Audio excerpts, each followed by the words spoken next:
Hi, and welcome to the X22 Report. My name is Dave, and this is episode 156.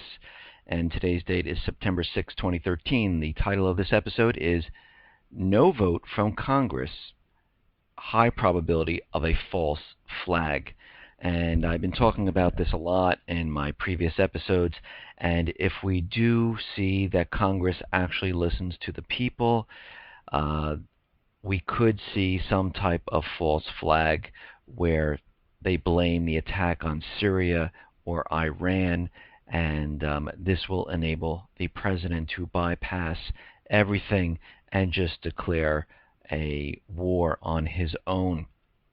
And we might as well we could see that, and it is a huge possibility that could happen.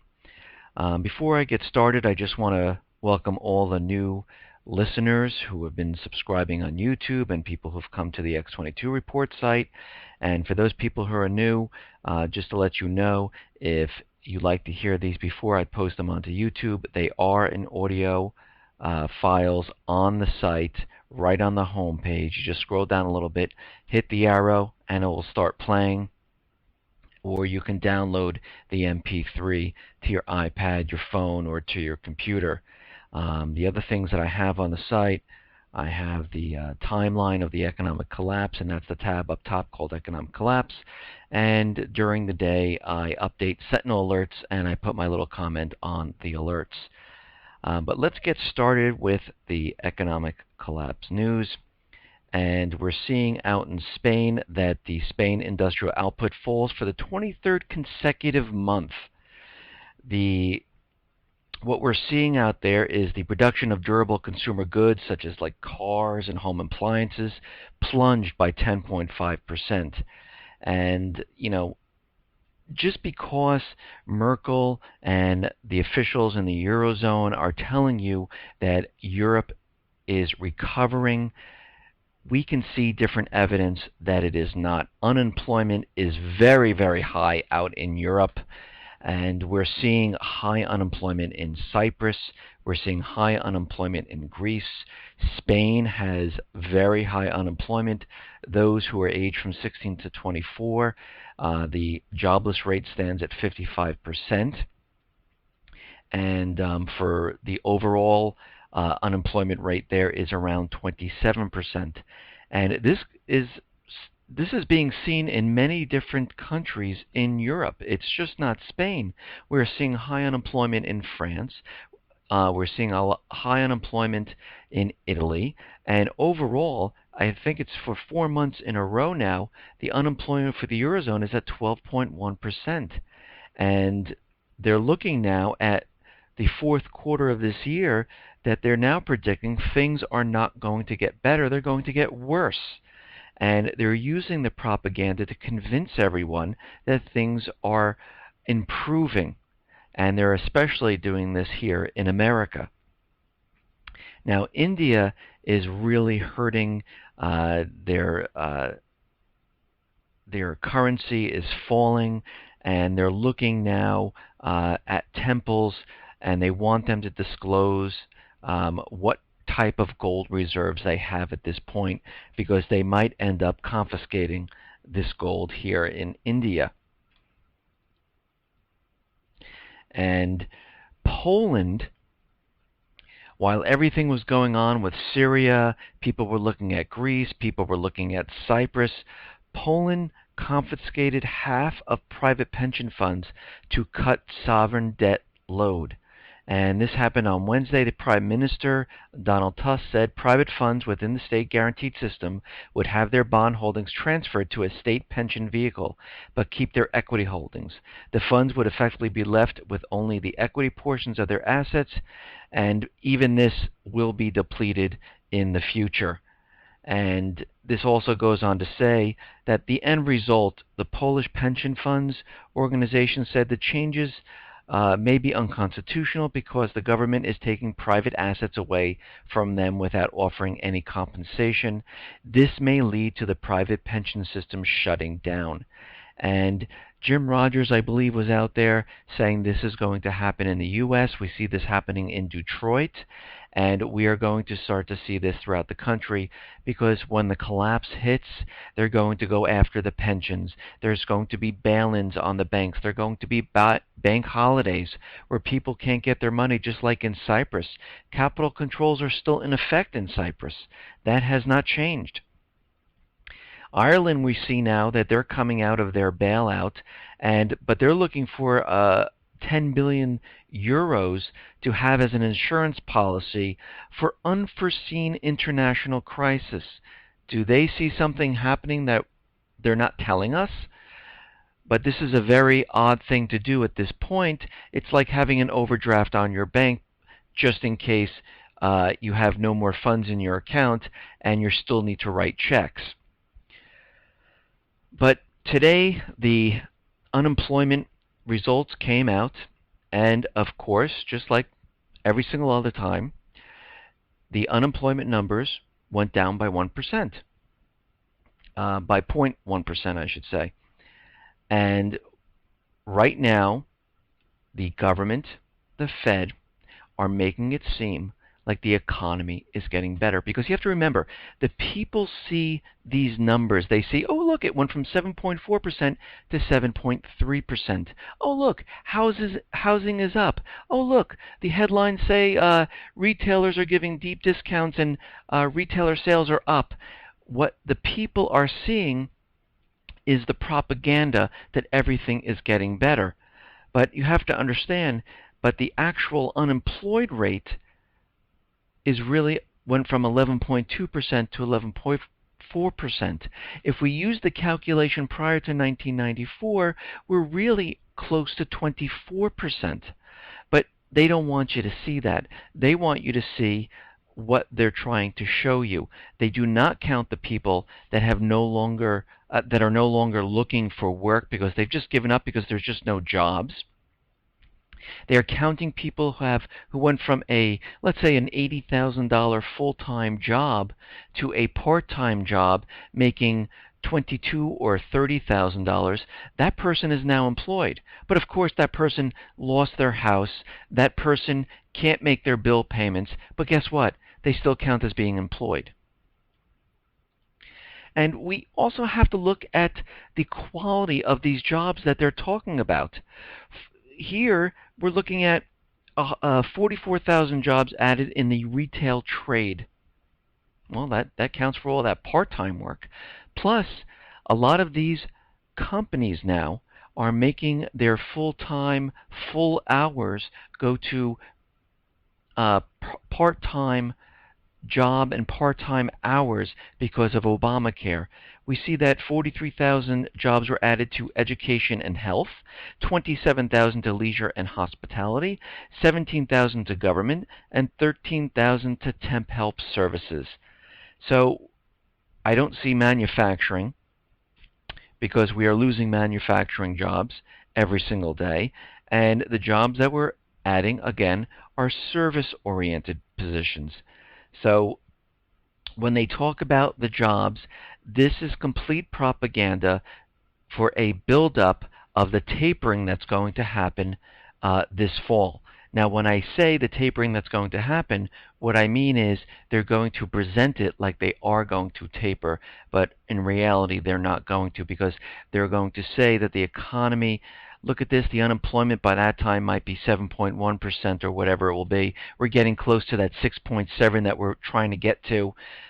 Real estate is doing much, much better now. Housing prices are up. We're seeing real estate, skyrocket at this point, but we know it's a bubble, and we know things are starting to collapse in that area. They're going to say retail is getting better. Look at the retail. It's improving. Look at the stock market. It's going up. The Fed will come out and say there are no bubbles. We do not forecast a recession, a depression, a bubble popping. We forecast absolutely nothing, because if we told you the truth, everyone would be crying in the corner of what's really coming. And they're going to build this up and build this up until the collapse comes this fall or early winter. Or what's going to happen is they will need an event to cover this entire thing up, either by going to war with Syria or having a cyber attack on the financial institutions and blaming this on Syria or Iran. And this is how they're going to get out of it, because they're going to try to look like heroes. And again, I live in America. I am an American. I am not against America. I am not for another country. I just want to live peacefully with no war, with where I can put food on the table for my family, where I can make an honest living and not worry about these people raping and pillaging the country for their benefit. And I'm here to show another side of what the corporate media shows you. And if I make anyone question what's going on and then ask more questions of what's going on and then to start to stand up and say, wait a minute, this doesn't sound right to me, and ask other questions and continually to question, if we can get the whole country doing this and the whole country questioning the government has no place to hide. The central bankers don't know what to do at this point, because you have to remember, their whole idea is to control the production of money, currency, to control the flow of information, to keep everyone under this illusion why they rape and pillage the natural resources of every single country, including America, for their benefit. And this is why I'm doing this every single day for 6 days a week and maintaining everything. And I'm looking into doing even more than what I'm doing, and I hope people start to stand up and people start to realize and spread this around, that these things need to stop. And I remember reading something from the Founding Fathers saying that, they've given this to us right now, but there will be a time where the people will have to take back their country. And it seems like we're heading towards that time. Now, just to go a little bit forward with this, we understand that DHS is ordering billions of rounds of ammunition. They created DHS to be separate and apart from the military. They're defunding the military, building up DHS. DHS is now working with local law enforcement. TSA is under them. FEMA is under them. We understand they have these FEMA camps set up, all covered up in barbed wire, security guards and things like that. We understand that there are drones that they're going to be putting in the sky. Some are blimp drones, which can stay up there for months on end. There are other type of drones that can be equipped with weapons, and now they're looking to put drones in water, in the ocean, in lakes, to monitor what is going on under there. And it's basically going to turn into a drone state, in the air, on land, underwater. And this is turning into a police state. Now let's get on to what is happening here in the war, the G20. And I thought this was a very impactful statement that China made to the U.S., and I'll explain why, but I'll read the quote here. Military action would have a negative impact on the global economy, especially on the oil price. It will cause a hike in the oil price. And this was from China's vice finance minister. Now, they're saying that a military action would have a negative impact on the global economy, especially oil. Well, we understand the oil, but what else are they really trying to say? Well, what do we know? We know that China is unloading treasury bonds right now. They hold about, 1.2 trillion, and Russia holds about, 300 billion or so, or something like that. Close to it. I don't know, it was like maybe it was 250 or something like that. So all total together, they have about 1.4 trillion. If they really wanted to, without firing a shot, all they would have to do is dump their treasury bonds. The Fed would have to pick up another 1.4 trillion. they are not printing enough to do that at this point. And they're saying, and this is what I believe they're saying, stop what you're doing or there'll be economic consequences to your action. And we have to remember that China and Russia are backing everything they have with gold. They've been acquiring gold in mass. And I cannot find anywhere where the U.S. is buying any gold. I understand that central bankers are buying gold. I understand that banks are buying gold. I understand that Goldman Sachs, when they told everyone to sell their gold, they just gobbled it up. It's almost like back in 2007, 6, 7, when they told everyone to buy the subprime mortgages and they were making bets against them. This is how we know that something is going on. But this was very impactful here. So the Bank of International Settlements came out and said the yuan now is one of the world's most tradable currencies, while the U.S.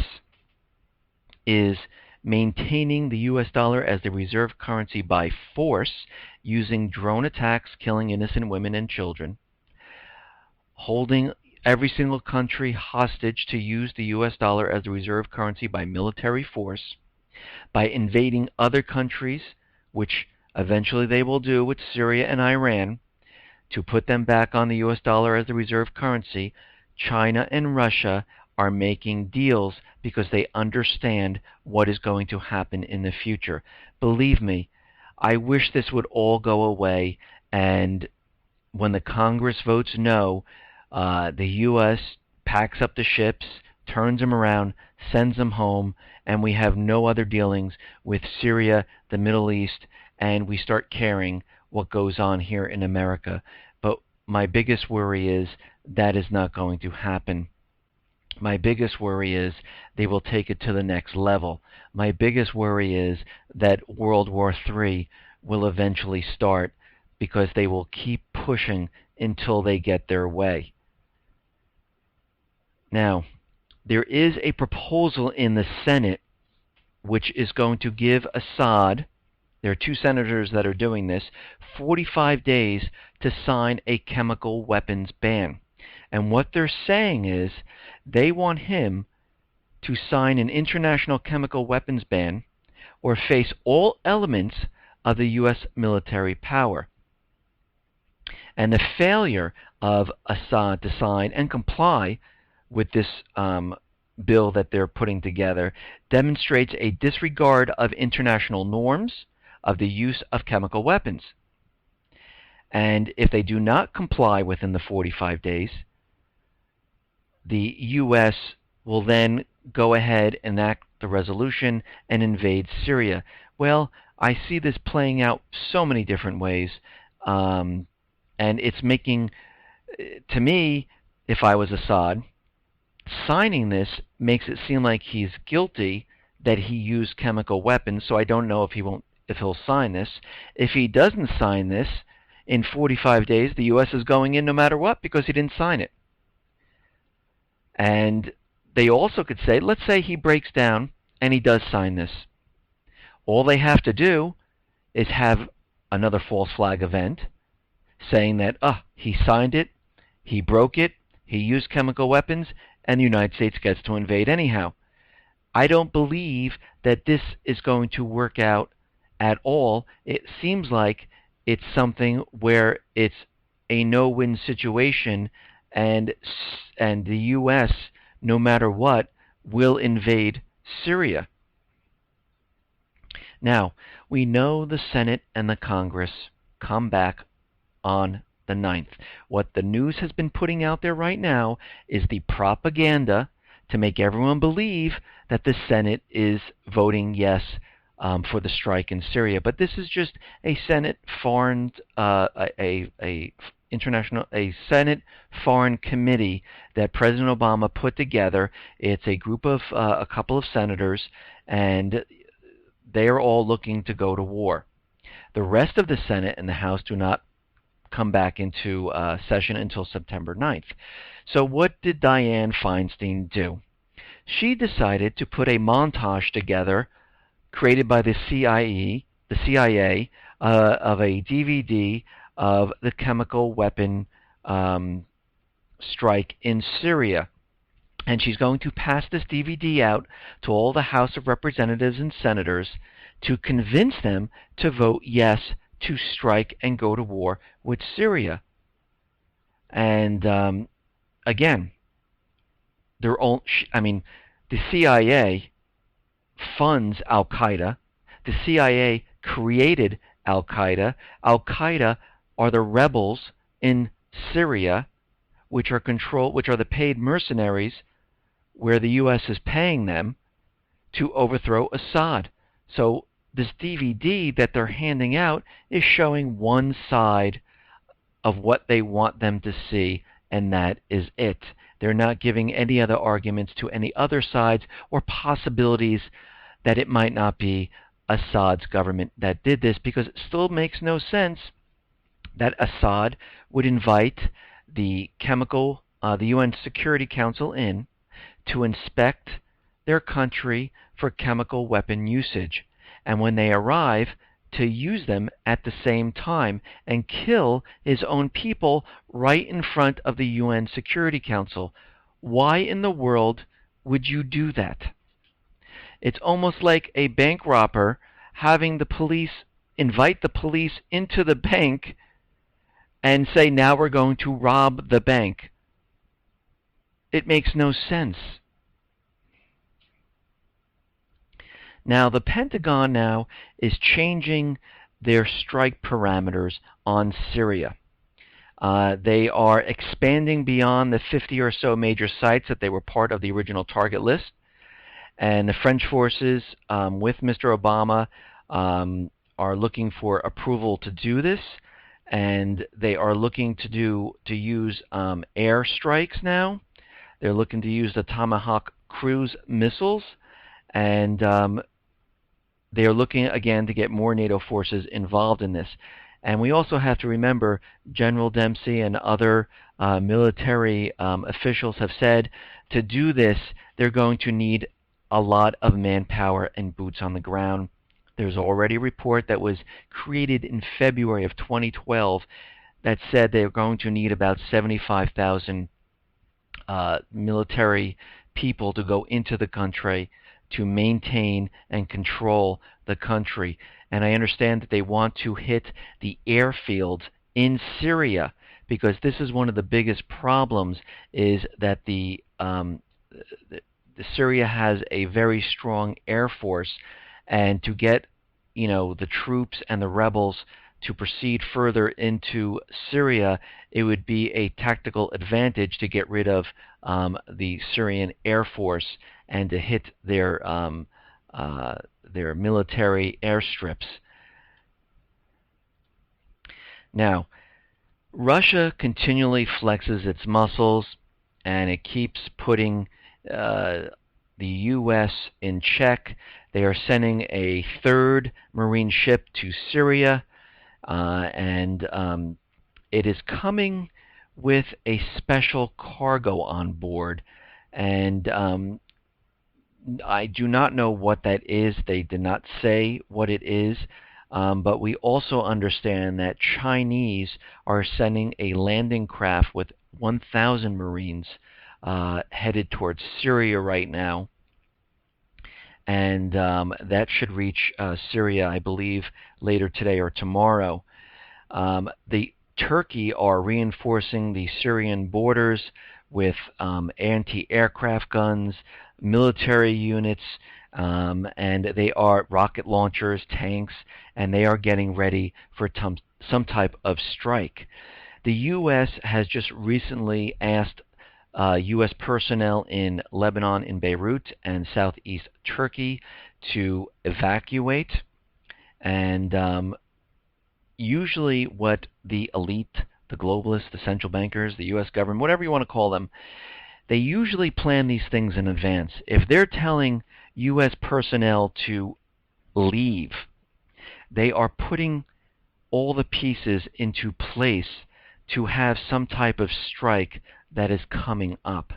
All the ships, there's 2 submarines, 2 aircraft carriers with strike forces, with them 5 destroyers, 2 amphibious warships with 800 Marines, the underground CENTCOM base in Jordan with 270 officers to direct and handle the Syrian war. The base is underground. It's impervious to missiles and bombs. There are 2,200 Marines that could reach Syria within hours. And they tried sending in the paid mercenaries, which the U.S. forces trained. They didn't even get close to inside of Syria before Assad crushed them. And that's why they're changing tactics right now, because that limited strike was going to try to hurt Assad's forces enough where these paid mercenaries would be able to get into the country and overthrow Assad. But that has changed, so their plan has to change, and this is why we're seeing this right now. And again, as we know, there are other things that are happening. We need to look out, because right now it is predicted, and reports are coming in, that Congress is going with a no vote to this entire thing. And if they do vote no, the central bankers, U.S. government, globalists, the elite, will not stop. This is the biggest worry at this point. Now, the FBI just added the Syrian Electric Army to the wanted list. And the Syrian Electric Army, a pro-regime hacker group that emerged during the Syrian anti-government protests in 2011, has been compromising high-profile media outlets in an effort to spread pro-regime propaganda. The SEA's primary capabilities include spear phishing, web defacements, and hijacking social media accounts to spread propaganda. And what they fear is that these cyber attacks will grow and eventually hit the power grid or the financial institutions, and bring down the U.S. Economy and collapse it.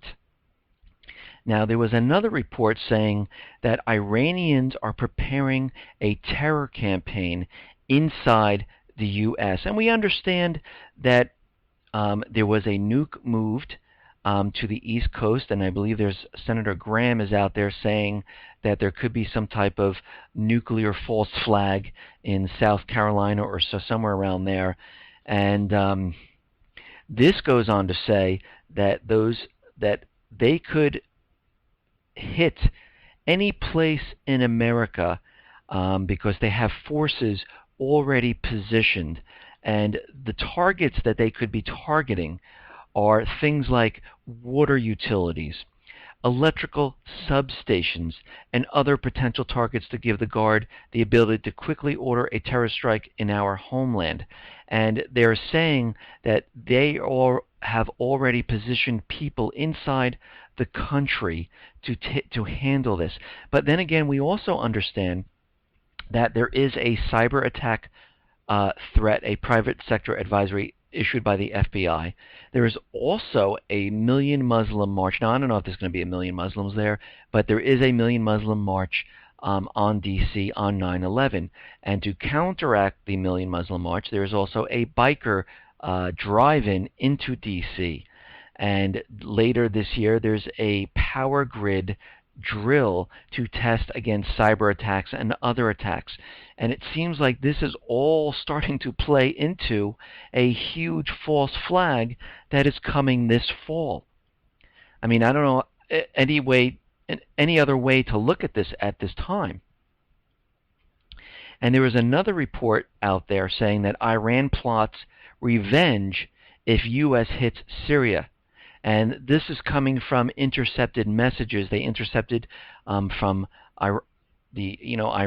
Iran, and again, they were all using pay phones, and they were in chat rooms, and the NSA and other agencies were able to intercept this because, all these forces, they don't use encryption, they don't use codes.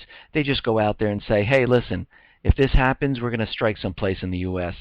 And this goes on to say the U.S. has intercepted an order from Iran to militants in Iraq to attack the U.S. Embassy and other American interests in Baghdad and in other places in the event of a strike on Syria. Military officials have been trying to predict the range of possible responses from Syria, Iran, and their allies. U.S. officials said they are on alert for Iran's fleet of small, fast boats in the Persian Gulf, where American warships are positioned. U.S. officials also fear Hezbollah could attack the U.S. embassy in Beirut. And again, this is why they're asking U.S. personnel to leave, and it's very telling that they're letting everyone know that there are fast, small boats in the area that could wreak havoc on the fleet. They could bomb embassies, and if they do that, that is an attack on the U.S. And at this point, the president could bypass Congress and say the U.S. was just attacked and create and prepare and go for a strike in Syria. And we can see this unfolding right in front of our eyes. And I've said this over and over. This whole thing is being completely set up, and there are people out there, and taper, not to taper, coming this fall. President Obama was in the G20, and I don't know why he brought it up, but he said, yes, they are going to taper. The central banks of central banks have told all central banks to taper, and they know they can't. They know this would be catastrophic. They know this will not work. So they've been using this time to feed everyone's head with propaganda that the economy is rebounding. They are setting this up and positioning everything in the Middle East for this great war. I wish it was another way. I wish that Congress, after this, the ships just leave and that's it. When Congress votes and they vote no, let's see if the ships leave. Let's see if they pack up, turn around, and get out of there. I doubt it very much. This is being moved into the next stage. They will do a false flag. They are setting this up for this fall, and they are getting ready because they know a collapse is about to happen. They do not want to be blamed. They understand that these foreign nations are going to start to unload their treasury bonds. They are getting prepared for the Fed to increase printing, not taper printing. And we will see this as we head into the fall and early winter to counteract China, Russia, any other country that is out there selling bonds. The Fed has to gobble them up because there'll be no one to purchase them at this point. Plus, as the Middle East starts to, become unstable, a lot of these countries will stop using the U.S. dollar to sell their oil in. They'll make allegiances with other countries, and the dollar will start to collapse. Listen, everyone, I am doing a report on Saturday. If anything happens, I will report it then. But it is my news brief. The last two, I've done a special report. I'll keep an eye on everything that's going on.